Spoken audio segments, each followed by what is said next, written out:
Okay, I probably should go back and show you the steps of making the snowflake, which I didn't do in the last video.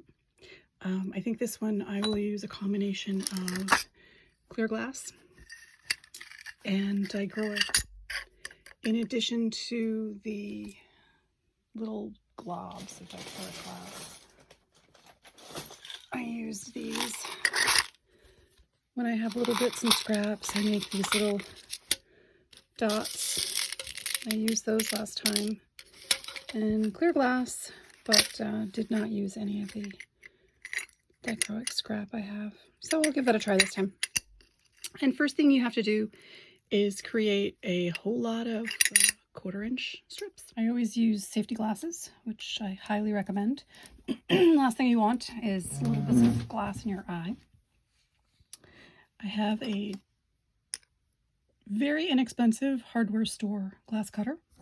And one thing that I did invest in are these little snappers. Once you have your score, you line it up and squeeze and it pops it really nice and clean most of the time.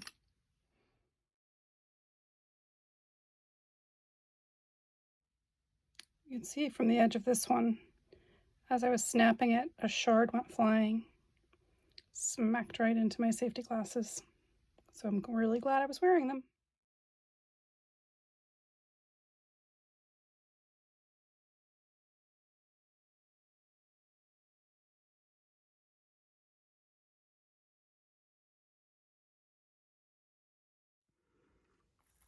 Here are the 6 little pieces for the branches. I had to clean them up. They should be much more even and much more regular, but I'm quite out of practice at this point. Last snowflake I used 2 centimeter pieces, 6 centimeter pieces, and 4 centimeter pieces. This time I think I'm going to use the 2 and 5, and then we'll see what else I come up with, because that way I have a little less waste.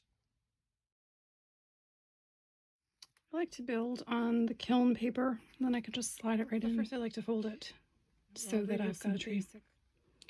Once you have the basic radial symmetry printed on something, it'll slide right into the Kiln and it'll make it easy. I did not measure it out, but it'll give me a good place to work from.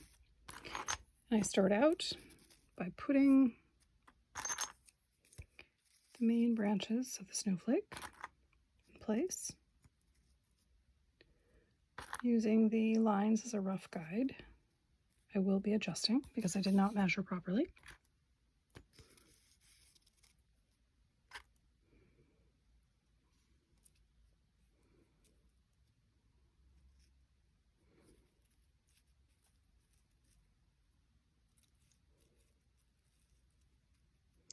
So I'll play with them a little bit, get it to look the way I want. The next step will be to put little cross pieces.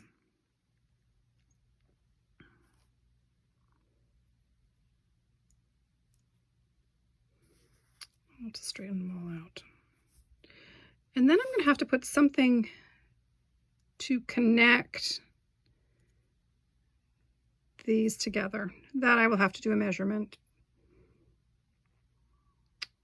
And then I will add the little glass globs, slide it into the kiln, and start the firing.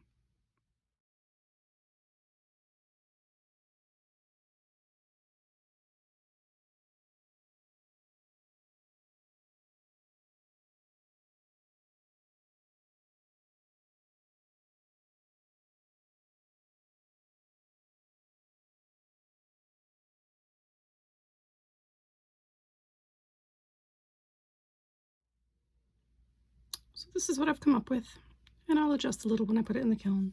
But I'm going to have to wait because I have one still cooling in there, and I don't remember the exact amount of time that you need to cool it, but it is a number of hours. It looks like when I go through the book, it's about 3 hours.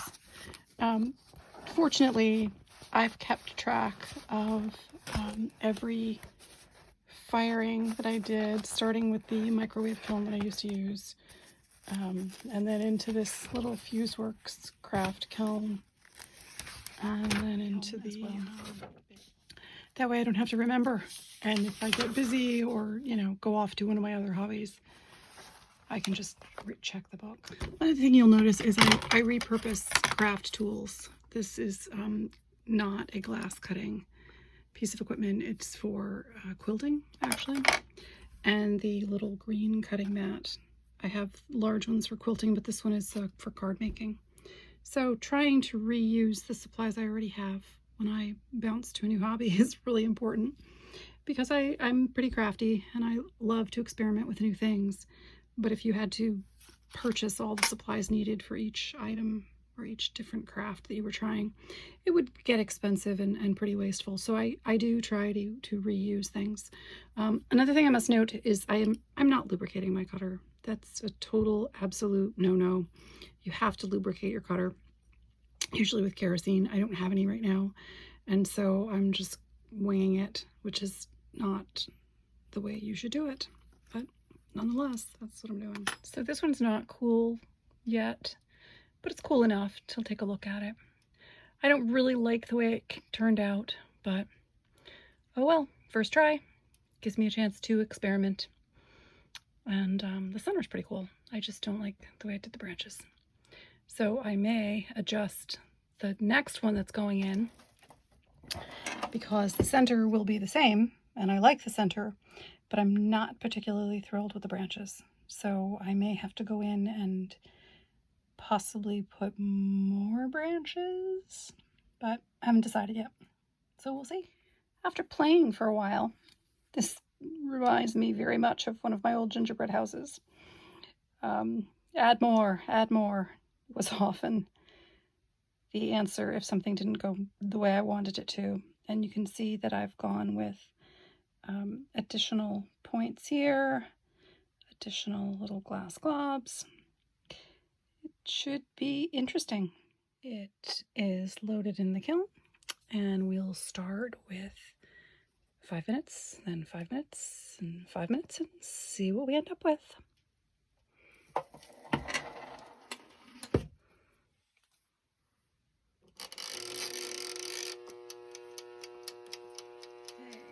That's been 5 minutes.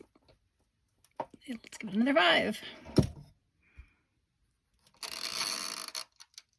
And here is at the end of 10 minutes. Oh, I like that. So we're going to leave that to cool. This is the other one that I didn't like as much. Also 10 minutes, but because I didn't use as much glass, it got more of a full fuse than I really wanted.